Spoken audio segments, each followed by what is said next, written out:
Assalamualaikum guys, hope you are fine, and in this video we are going to discuss the vitamin B, its all details and where it acts in our body and also its related diseases. So let's start without wasting time.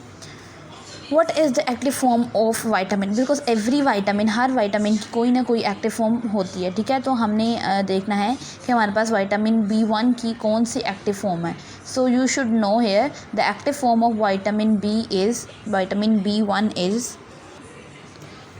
I am going to write here, it is thiamine pyrophosphate. Thiamine pyrophosphate, you can write it as TPP, thiamine pyrophosphate, ठीक है। ये इसकी active form है, क्योंकि जब active form होगी then he वो vitamin जो है वो रिएक्ट करेगा, किसी भी पोजीशन पे, किसी भी पॉइंट पे इफेक्टिव होगा।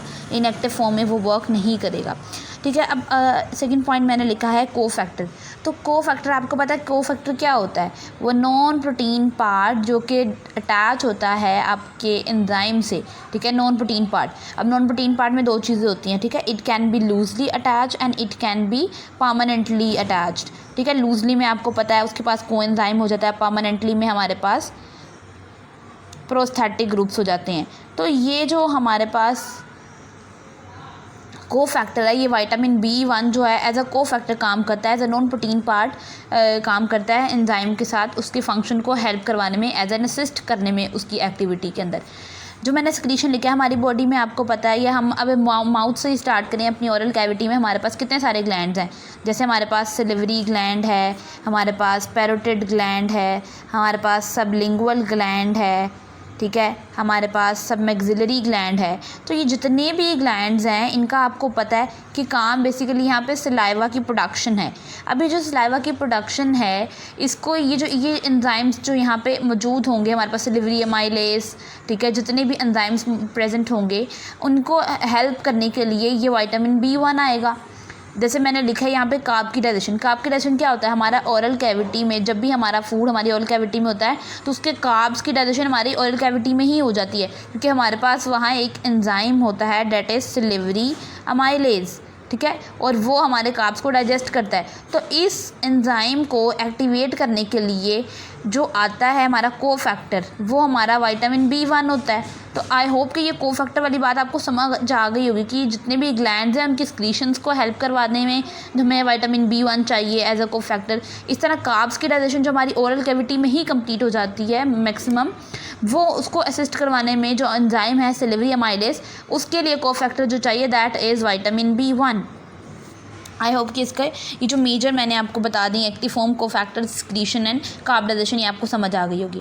अब हम थोड़े से कुछ और पॉइंट्स पढ़ते हैं कि ये जो हमारे पास एंजाइम्स हैं इनके ऊपर विटामिन B1 कैसे अफेक्ट करता है। फर्स्ट एंजाइम जो है वो है पायरोवेट डिहाइड्रोजिनेज। पहले तो आपको पता होना चाहिए कि पायरोवेट डिहाइड्रोजिनेज, तो जब हमारे ग्लाइकोलिसिस के प्रोसेस में क्या होता है, हमारा glucose that is converted to that pyruvate, ठीक है। ये हमारा ग्लूकोज क्या होता है, पायरोवेट में कन्वर्ट होता है, and this pyruvate goes to the Krebs cycle, जहाँ पे वो एसिटाइल कोए में पहले कन्वर्ट होता है, then it enters the Krebs cycle, और हमें फिर एनर्जी मिलती है वहाँ पे ATP वगैरह की फॉर्म में। तो ये जो हमारा पायरोवेट डिहाइड्रोजिनेज है, ये किस स्टेप में इन्वॉल्व है? ये पायरोवेट को एसिटाइल कोए में कन्वर्ट करने में हमारा ये पायरोवेट डिहाइड्रोजिनेज एंजाइम जो है वो इन्वॉल्व है। अब क्या होता है, जब हमारे पास बॉडी में विटामिन B1 की डेफिशिएंसी है, then this enzyme will not be activated, और अगर ये एंजाइम एक्टिवेट नहीं हुआ तो नो एनर्जी, तो हमें कोई एनर्जी नहीं मिलेगी। और जब हमें कोई एनर्जी नहीं मिलेगी that ultimately result in fatigue, कि हमें क्या होगी, थकावट होगी, बिकॉज हमारी बॉडी में जो एनर्जी थी वही नहीं है, because this step is not occurring, ये स्टेप नहीं हो रहा क्योंकि ये एंजाइम ही वर्क नहीं कर रहा, और एंजाइम ने इस स्टेप को करवाना था। तो विटामिन B1 की डेफिशिएंसी से अल्टीमेटली वो पायरोवेट डिहाइड्रोजिनेज एंजाइम ने वर्क करना, यानी कि वो एक्टिवेट नहीं हुआ या वो नहीं बना, जिसने ये स्टेप नहीं करवाया, और अल्टीमेटली एनर्जी नहीं मिली, and we are feeling tired, we are feeling fatigued, कि हमें थकावट महसूस होगी, कमज़ोरी महसूस होगी, क्योंकि हमारी एनर्जी हमारे बॉडी में ATP का लेवल बहुत कम है। क्या होता है, हमारे जो ग्लूकोज है ना ये हमें डायरेक्टली एनर्जी नहीं देता, ये हमारे मसल्स में जाता है, वहाँ पे ये हमें एनर्जी प्रोवाइड करता है, यानी कि through the electron transport chain, through the Krebs cycle, through the glycolysis, ये सारे वो प्रोसेसेस हैं जिनमें ग्लूकोज जो है वो हमें एनर्जी प्रोवाइड कर रहा होता है। तो पेशेंट जिसमें हमारे पास लॉस्ट है B1 यानी विटामिन B1 जिसके अंदर लॉस्ट है, डेफिशिएंट है, तो उसकी जो यहाँ पे क्रेब्स साइकिल है, आपसे MCQ में आ सकता है कि when there is deficiency of B1 in the person's body which process will not occur, तो you can say the Krebs cycle is lost, Krebs cycle can not be initiated if there is deficiency of vitamin B1।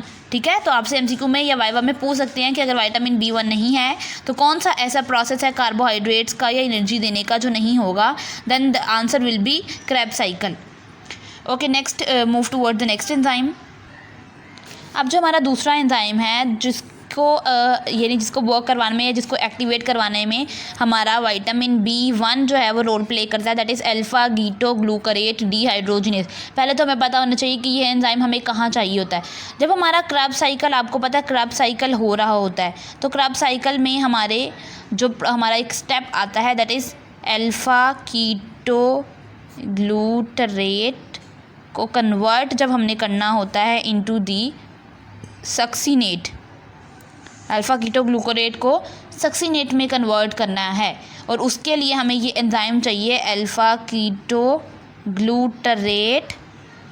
Dehydrogenase. ठीक है, ये step करवाने में हमें इस dehydrogenase alpha कीटोग्लूकोरेट dehydrogenase enzyme की ज़रूरत है। ठीक है, तो अब जब ये B1 नहीं है, if this B1 is not present, तो ये जो एंजाइम है हमारा ये alpha ketoglutarate, this enzyme will not work, ये एंजाइम काम नहीं करेगा और एनर्जी नहीं मिलेगी। अब कैसे मैंने कहा एनर्जी नहीं मिलेगी, मैं आपको एक चीज़ बता दूं, आपको कभी याद ना रहे, आपने इससे बस याद रख लेना है कि जहाँ पे भी डीहाइड्रोजिनेज वर्ड इस्तेमाल हो रहा है जिस भी एंजाइम के नेम के साथ, आपको याद रखना है कि उस स्टेप में या तो FADH2 जो है वो बनेगा या तो NADH, यानी कि FADH आपको पता है यहाँ पे हमारे पास 2 ATPs हमें देता है और NADH हमारे पास 3 ATP हमें दे रहा होता है। तो जब ये FADH, क्योंकि ये एंजाइम नहीं काम कर रहा है अल्फा कीटोग्लूकरेट डीहाइड्रोजिनेज, तो डीहाइड्रोजिनेज हमें पता है हमें ये दे रहा है 2 चीज़ें जो कि हमें आगे फर्दर ATP देते हैं। तो जब ये नहीं बनेंगे तो ना ATP मिलेगी, और ATP नहीं मिलेगी तो बॉडी में एनर्जी का लॉस है, बॉडी में एनर्जी नहीं है, और वही हमें दोबारा टायरिंग फीलिंग होगी। ठीक है, तो आपको अब ये समझ आ गया होगा कि B1 की डेफिशिएंसी होने से हमारी बॉडी का एंजाइम जो कि अल्फा कीटोग्लूकरेट डीहाइड्रोजिनेज है वो भी काम नहीं करता, जो कि अल्टीमेटली जिसने एनर्जी देनी थी वो नहीं दे सकेगा हमें। तो थर्ड हमारा enzyme, third is branch chain alpha ketoglutarate dehydrogenase. अब इसमें ये जो हमारा एंजाइम है, why I have written this branch chain, मैं आपको बता दूं बहुत सारे हमारे अमाइनो एसिड्स जो होते हैं they are in the linear chain form, लेकिन अगर मैं इस तरह ड्रा को नहीं देखेंगे लीनियर चेन में, लेकिन क्या होता है कि कभी कभी हमारे पास वहाँ पे ब्रांचिंग आ जाती है। लाइक कह दें कि ये जो है उसके साथ कोई बेंजीन रिंग या कोई भी ऐसा ग्रुप जो है उसकी ब्रांच फॉर्म में आके अटैच हो गया है, तो वो अब ब्रांच फॉर्म अमाइनो एसिड बन चुका हुआ है। तो क्या होता है जब हमारे जो ब्रांच फॉर्म अमाइनो एसिड्स हैं, ये B1 का काम क्या होता है, B1 अगर हमारी बॉडी में जो है वो उसका नॉर्मल लेवल है तो वो हमें अमाइनो एसिड जो कि हमारी प्रोटीन का पार्ट होते हैं, आपको पता है, उनसे हमें एनर्जी देने में हेल्प करेगा। ठीक है, अमाइनो एसिड से हमें एनर्जी प्रोवाइड करने में हेल्प करेगा। तो अगर आपकी बॉडी में ये B1 नहीं होगा तो वो हमारे अमाइनो एसिड से यानी प्रोटीन के अमाइनो एसिड से हमें एनर्जी नहीं दे पाएगा। तो आप जितना मर्ज़ी मीट ले लें, आप जितना मर्ज़ी मीट खा लें, तो आप अल्टीमेटली प्रोटीन ही खा रहे हैं ना। मीट क्या होती है, मीट प्रोटीन ही होती है। प्रोटीन में अल्टीमेटली क्या होते हैं, अमाइनो एसिड्स ही होते हैं। तो ये जो प्रोटीन से अमाइनो एसिड्स बने हैं, अब B1 नहीं है तो आप जितनी मर्ज़ी प्रोटीन खाएं, जितना मर्ज़ी गोश्त खाएं, आपको एनर्जी नहीं मिलेगी, because this vitamin B1 is deficient, जिसने एनर्जी देनी होती है। तो बस ये समझ लो कि ये एक्यूमुलेट होने शुरू हो गई है आपकी प्रोटीन, आपको अल्टीमेटली वो एनर्जी प्रोवाइड नहीं कर रही है। ठीक है, तो ये आपको थर्ड भी समझ आ गया कि ब्रांच चेन जो अल्फा कीटो डीहाइड्रोजिनेज है, यहाँ पे किस तरह से वो हमें एनर्जी देता है और उसमें विटामिन B1 किस तरह से अपना रोल प्ले करता है। Fourth one is transketolase. Transketolase क्या होता है, हमारी बॉडी में मेन जो हमारा एनर्जी प्रोवाइडिंग मैकेनिज्म है, you can say it glycolysis. ठीक है, ग्लाइकोलाइसिस के रिजल्ट में हमें ग्लूकोज से एनर्जी मिलती है। तो लेट्स सपोज अगर कह लो कि बॉडी में ग्लाइकोलाइसिस अगर नहीं हो रही तो उसका कुछ अल्टरनेट पाथवे भी होता है। ठीक है। अल्लाह ताला ने हमारी बॉडी में बड़ा सिस्टम एक रेगुलेटेड बनाया कि अगर एक चीज़ काम नहीं कर रही है लेकिन हमारी बॉडी को तो फिर भी एनर्जी चाहिए, तो उसके बदले में कोई दूसरा प्रोसेस शुरू हो जाता है जो कि अल्टरनेट पाथवे होता है और वो हमें एनर्जी प्रोवाइड करता है। तो जैसे मैंने कहा कि ग्लाइकोलिसिस होती है जो कि एनर्जी देती है, लेकिन अगर ग्लाइकोलिसिस नहीं हो रही तो कोई एक अल्टरनेट पाथवे होगा, और वो अल्टरनेट पाथवे कौन सा होगा? HMP शंट या HMP पाथवे, जिसको हम पेंटोज फोस्फेट पाथवे भी कहते हैं। ठीक है, फोस्फेट पाथवे भी कहते हैं। अब क्या होता है, अगर ग्लाइकोलिसिस नहीं हो रही तो HMP ने चलना था, और उस HMP के प्रोसेस को, HMP शंट के पाथवे को रेगुलेट करने के लिए दिस एंजाइम इज़ हेल्पिंग। ये ट्रांसकीटोलेज था जिसने HMP को चलाना था, वो प्रोसेस चला रहा था। लेकिन इट सपोज कर दो कि अगर बॉडी में विटामिन B1 नहीं है तो ये ट्रांसकीटोलेज एक्टिवेट, ये जो हमारा ट्रांसकीटोलेज एंजाइम है, दिस विल नॉट एक्टिवेट, ये एक्टिवेट नहीं होगा, यानी ये ब्लॉक हो गया। जब ये एंजाइम ब्लॉक हो गया तो ये पाथवे भी ब्लॉक हो गया, और ये पाथवे ब्लॉक हुआ तो हमारी जो अल्टरनेट सोर्स थी जो कि ग्लाइकोलिसिस की जगह एनर्जी दे रही थी वो भी ख़त्म। अब बॉडी को बिल्कुल कोई एनर्जी या कोई ATP नहीं मिल रही। ठीक है, बॉडी में एनर्जी डेफिशिएंट हो गई। तो ये 4 एंजाइम्स थे जो मैंने बताया आपको। पहला मैंने पायरुवेट डिहाइड्रोजिनेज बताया आपको, सेकंड मैंने यहाँ पे अल्फ़ा कीटोग्लूकरेट डिहाइड्रोजिनेज बताया, थर्ड मैंने ब्रांच चेन हमारे पास जो अमाइनो एसिड्स का था वो मैंने आपको बताया, और फोर्थ यहाँ पे ट्रांसकीटोलेज मैंने आपको बता दिया। ये 4 एंजाइम्स हैं जिनको वर्क करने के लिए विटामिन B1 चाहिए। अगर विटामिन B1 नहीं होगा तो ये एंजाइम्स एक्टिवेट नहीं होंगे, और ये जिस पाथवे को, जिस प्रोसेस को, जिस स्टेप को रेगुलेट कर रहे होंगे, this step will not occur because there is deficiency of vitamin B1 in your body which is assisting, which is helping, which is activating these enzymes. So I hope ये चीज़ आपको clear होगी। अच्छा, कोई भी आपको क्वेरी हुआ करे ज़रूर कमेंट किया करें। एक तो इससे जो हमारा भी कॉन्फिडेंस बढ़ता है, और जो चीज़ आपका कोई कॉन्सेप्ट जो आपको नहीं समझ आया आपका भी वो क्लियर हो जाता है। ओके, अब हम पढ़ रहे हैं कि इनके विटामिन B1 की बॉडी में ना होने की वजह से कौन कौन सी डिजीज़ हैं जो कि आपको हो जाती हैं। पहली बात, मैं सबसे पहले आपको एक चीज़ बता दूं, विटामिन B1 की डेफिशिएंसी से मोस्ट अफेक्टेड ऑर्गन, वो बॉडी का कौन सा ऑर्गन है जो सबसे ज़्यादा जिसके ऊपर इफेक्ट होता है, जो कि जिसका प्रोसेस मुतासर होता है या मेटाबॉलिज्म मुतासर होता है, that is heart and that is brain. ये 2 आपको पता है। विटामिन B1 उन जगहों में बॉडी में उन पार्ट्स के लिए हेल्प कर रहा होता है जिनका मेटाबॉलिज्म बहुत ज़्यादा है। तो आपको पता है हमारी बॉडी के मेजर फंक्शंस हमारा हार्ट और ब्रेन कंट्रोल कर रहे हैं। तो जब मेटाबॉलिज्म जो है वो इनका सबसे ज़्यादा है, तो vitamin B1, if there is no vitamin B1 तो हमारी एक्टिविटी विटामिन B1 के ना होने की वजह से हार्ट और ब्रेन की बहुत ज़्यादा मुतासर हो जाएगी। तो अब हमने कहा कि किन में ये कम होता है, विटामिन B1 की डेफिशिएंसी किन में होती है? जो लोग राइस जो हैं वो कम खाते हैं, जो लोग हमारे पास पल्सेस, दालें, फलियां वगैरह ये चीज़ें कम खाते हैं, उनके अंदर एक तो हमारे पास विटामिन B1 जिसको हम थायामीन कहते हैं उसकी डेफिशिएंसी होती है। और दूसरा, कुछ एक पेशेंट्स होते हैं जो कहते हैं कि हम फूड, अपना खाना तो हम प्रॉपर खाते हैं, लेकिन if this person are taking the alcohol, अगर वो अल्कोहल ले रहे हैं, खाना वो ठीक खाते थे लेकिन वो अल्कोहल ले रहे थे जिसकी वजह से जो विटामिन उनको मिले भी थे, तो ये अल्कोहल उनके सारे विटामिन को डाइजेस्ट कर लेती है और फिर वो नहीं एनर्जी दे पाते। तो एक थे जिन्होंने ये चीज़ें ली ही नहीं पहले से, विटामिन जो राइस पल्सेस की फॉर्म में थे वो फूड में ही नहीं लेते थे, लेकिन एक थे जो फूड तो ठीक लेते थे लेकिन अल्कोहल इंटेक करते थे। तो अल्कोहल के इंटेक करने की वजह से सारे विटामिन थे वो डाइजेस्ट हो गए, और उन विटामिन के डाइजेस्ट होने की वजह से कोई एनर्जी आपको नहीं मिली। तो अब इस पहला सिंड्रोम, ये पहला जो हमारे पास डिजीज़ है दैट इज़ वर्निके इंसेफेलोपैथी। इसकी 3 चीज़ें यहाँ पे याद रखनी है। मैं यहाँ 3 सिम्टम्स लिख रही हूँ, यू मस्ट रिमेंबर दिस। आपको वाइवा में भी पूछ सकते हैं, आपके MCQ में भी आपका शॉर्ट क्वेश्चन भी आ सकता है, और प्रॉफ का बड़ा इंपॉर्टेंट क्वेश्चन है। पहले वो पेशेंट जिसको वर्निके होगी दैट इज़ ऑप्थेमोलॉजिक हो जाएगा, वो ऑप्थेमोलॉजिक हो जाएगा। मैं बताती हूँ ये ऑप्थेमोलॉजिक क्या होता है। सेकेंड, उसको एटेक्सिया होगा। थर्ड वन, उसको कोई ना कोई मेंटल डिसऑर्डर या मेंटल उसकी स्टेटस जो उसका है वो that will be disturb. What does mean by ophthalmologic? Ophthalmologic क्या है? उसकी आई का डिजीज़ है। मतलब वो क्या कहेगा, वो कहेगा मैं एक तरफ देखता रहता हूँ ना, तो अब मुझसे मेरी आंखें थक गई हैं, मेरे से दूसरी तरफ नहीं देखा जा रहा, ठीक है, तो उसकी आंखें जो हैं वो थक जाएंगी।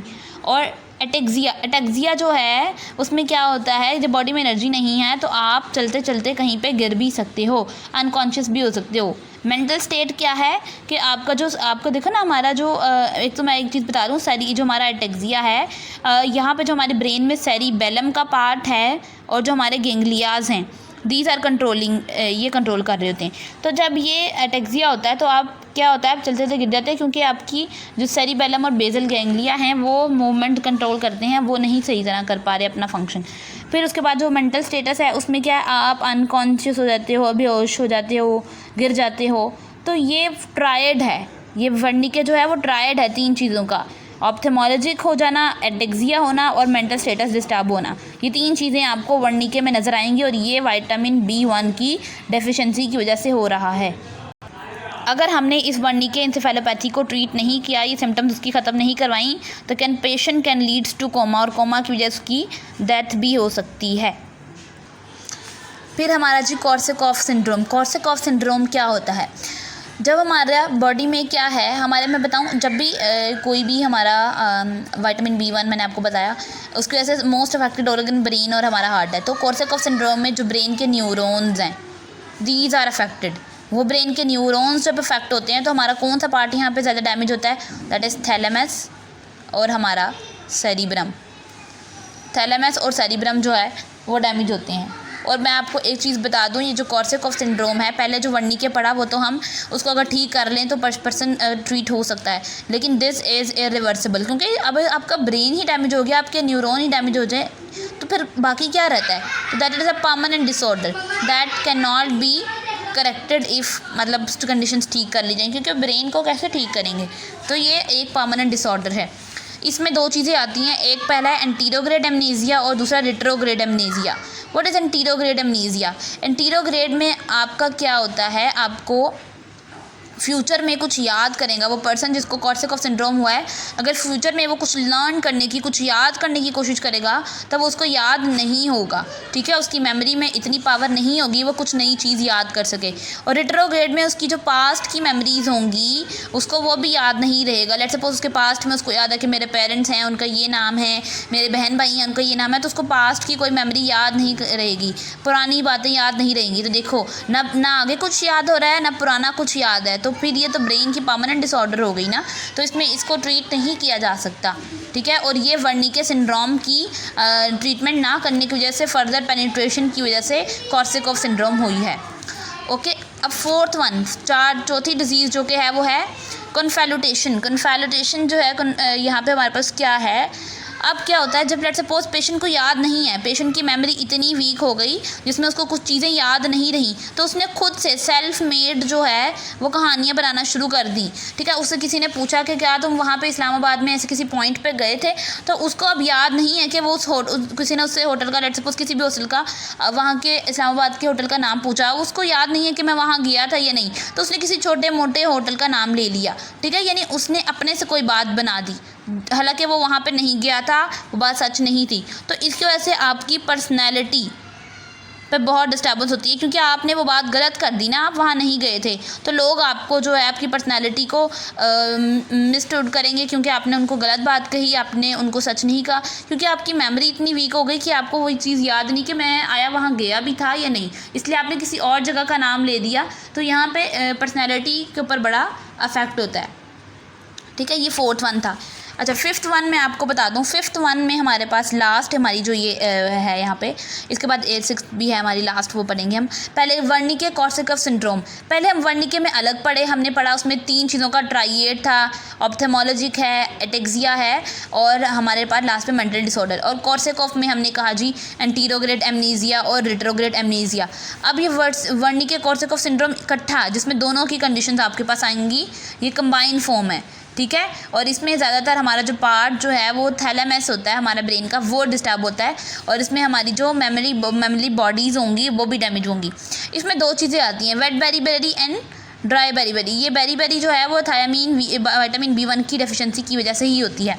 बेरी में क्या है, यहाँ पे मैं आपको ये बता दूं, वेट बेरी का ताल्लुक जो है वो हार्ट से है। क्यों? आप वेट से याद रखें, हार्ट में ब्लड होता है जो कि एक लिक्विड चीज़ है, ठीक है। तो आपने लिक्विड का याद रख लेना कि वेट लिक्विड, इसलिए इसका ताल्लुक हार्ट से है, ठीक है। तो यहाँ पे आप कह सकते हैं कि इस पर्सन को जिसको वेट बेरी है, इसको कार्डियोमायोपैथी हो सकती है, ठीक है। विटामिन क्या होता है, अब उस केस में क्या होता है, जब आपके पास विटामिन B1 नहीं है तो जो हार्ट के मसल्स होंगे they can not work properly और ultimately it result in wet berry.